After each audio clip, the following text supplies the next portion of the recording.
네, 안녕하세요. 7월 17일 지금 오전 7시 55분입니다.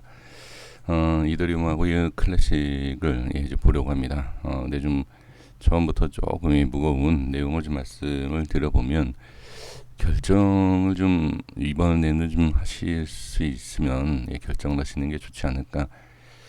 많은 분들이 대응 이런 얘기를 많이 해요. 저도 뭐 주식시장에서 이런 얘기를 많이 듣고 저는 이런 말은 하진 않는데, 뭐, 하락하다가 반등이 나올 수 있기 때문에, 이거는 손절이라든지 매도를 할 필요 없다. 그리고 상승하는 모습을 우리가 알 수 없다. 그러니까 언젠가는 우리가 뭐 잠을 잘 때라든지 알 수 없는 그때에 이제 반등이 나올 수 있다.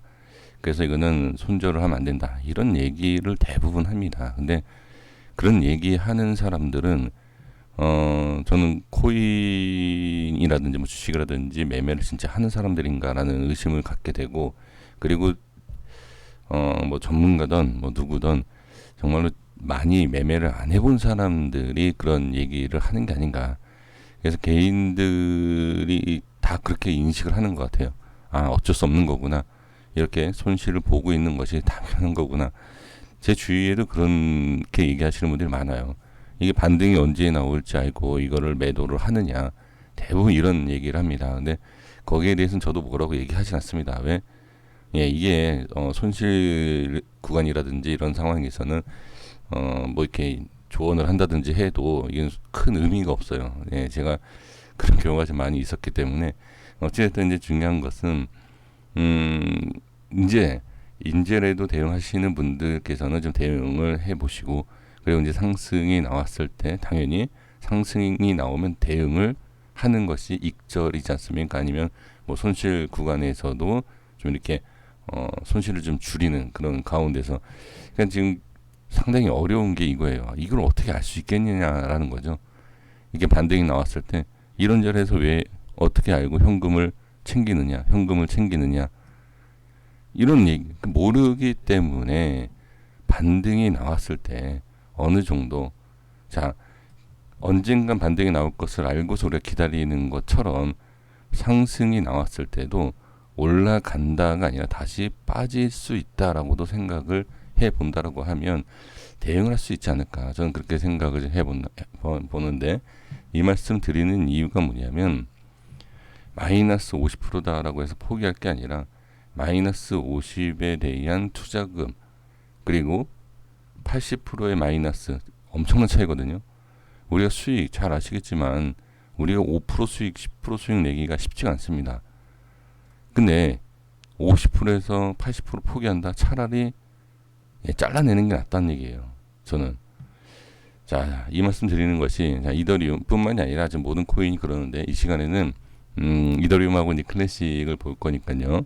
자, 보시면 일단 일봉 차트를 보겠습니다.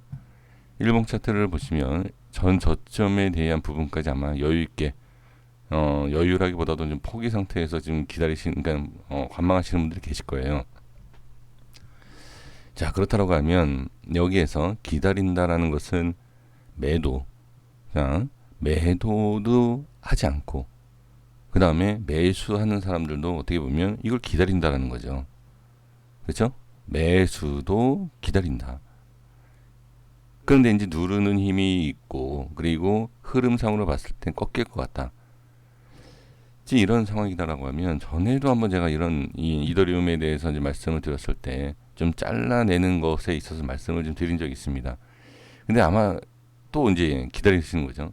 근데 이렇게 하는 것보다는 지금 흐름을 만약에요. 그러니까 저도 뭐 여기까지 내려간다, 확실성 또 더 내려간다라고 하면 딱 잘라내십시오라고 그냥 말씀을 드릴 수 있는데, 많은 분들이 얘기하시는 것처럼 어떻게 알겠느냐라는 거죠. 이거를 모르기 때문에 대응을 하는 겁니다. 그래서 지금 흐름을 보면 만약에 여기까지 기다리신다라고 하면 많은 사람들이 매수든 매도든 그럴 것 같으면, 저는 이번에 만약에, 자, 여기 보세요.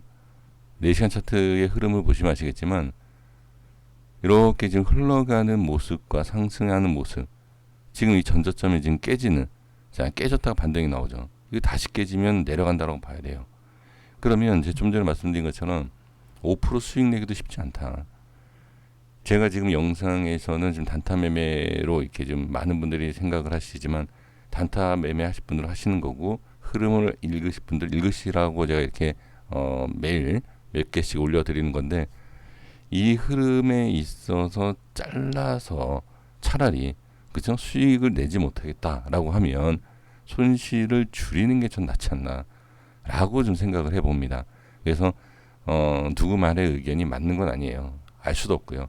그래서 한번 제시를 하는 거니까 제가 이렇게 하십시오라고 이렇게 받아들이지 마시고 이렇게 하는 것도 괜찮을 수 있겠다라고 하신다라고 하면 한번 해보시는 것도 좋을 것 같습니다. 지금 이더리움을 자 1시간 차트로 볼게요. 보시면은 일단 고점은 점점 낮아지고 있고 저점에서 매도 물량이 계속 나오고 있고 매수 물량이 나오고 있지만 단기적인 지금 다 단타 매매합니다. 다시 말씀드리지만 상방을 보던 하방을 보던 거의 지금 단타 매매가 이루어지고 있는 상황이거든요. 지금 그렇다라고 하면 다시 한번 이 위치를 보셔야 돼요. 자, 이 전저점 현재 전저점은 여기지 않습니까? 근데 여기 보지 마시고요. 여기까지 본다라고 하면 좀 길어지니까 이 전 저점을 보고선 기술적 반등이 나온 거기 때문에 이 위치가 다시 깨진다라고 하면 조금 좀 대응을 좀 해보시는 게 어떨까라고 한번 생각을 해봅니다. 그리고 좀 더 기다려 보겠다라고 하신다라고 하면 이 라인 때까지 이렇게 좀 기다려 보심이 좀 중요하고 또는 대응도 좀 중요하지 않을까. 잘 한번 생각을 해 보셨으면 좋겠습니다. 그러니까 여기에서 강하게 슈팅이 나온다라고 하면 저도 뭐 드릴 말씀은 없지만 일단 이것도 반등이 나와봐야 하는 거고 하락도 나와봐야 하는 거 아닙니까? 그래서 이번에는 조금 생각을 해 보셨으면 하는 그런 생각이고요. 그래서 지금은 고점이 일단 상당히 낮아지고 그 다음에 반등이 나오지만 반등에 대한 자 매수와 매도에 대한 흐름을 보고 거래량을 봤을 때는 아직까지는 강한 반등에 대한 모습이 나오지는 않고 있습니다. 그래서 이 주말에 과연 반등이 나올지를 봐야 되겠지만 이탈했을 때에 대한 대응이 좀 중요하지 않을까 저는 생각해 봅니다. 그래서 모든 물량이 아니라 100이다라고 하면 20% 정도라도 현금화 이렇게 20이든 30이든 솔직히 저 같으면은 무조건 저는 50이거든요. 잘라낼 때 50에서 뭐 60 이렇게까지 잘라내는데 이건 이제 제 개인적인 생각이니까요. 조금이라도 현금을 좀 확보하는 그런 전략도 나쁘지 않을 것 같다 이렇게 이제 말씀드리는 것이고 자 이 클래식도 좀 보시면 지금 이더리움 클래식도 지금 보시면은 자 보세요 흐름 전체적으로 이렇게 크게 보시더라도 일단 눌리고 있는 상황이죠. 그럼 꼭 굳이 여기까지 이렇게 기다려야 되나? 그러니까 손절을 아예 안 하시겠다, 매도를 아예 안 하시겠다라고 하면 상관이 없어요. 근데 여기에서 매도는 해야 되겠다, 여기에서 매도는 해야 되겠다 이렇게 정하시는 분들께서는 지금 구간에서도 반등이 나온다 하더라도 그러니까 반반씩 보는 거죠.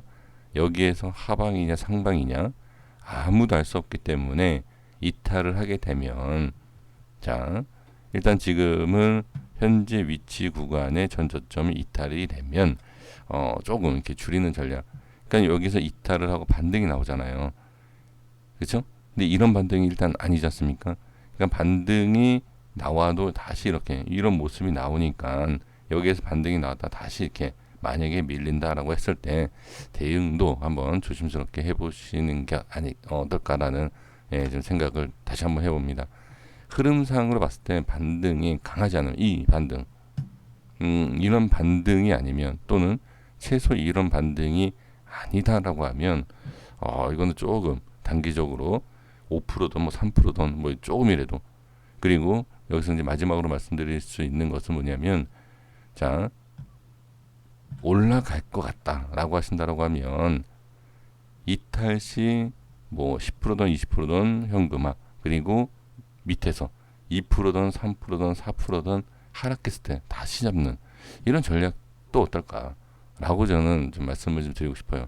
현실적으로 이게 원래는 이렇게 하는 게 아니라 단타 매매는 올라와서 내가 기준을 잡은 자리에 올라오면 다시 매수거든요. 근데 이러한 것을 좀 하기는 쉽지 않으실 것 같아요. 원래 주식을 제가 할 때 이렇게 해요. 근데 이게 쉽지가 않기 때문에 만약에 다시 올라올 것 같다라고 하시는 분들은 조금이라도 밑에서 다시 잡는 그런 전략, 이런 것도 한번 해보시면 어떨까라고 말씀을 좀 드려봅니다. 좀 말이 좀 길었습니다. 여기까지 하겠습니다. 구독과 좋아요 부탁드리겠습니다. 감사합니다.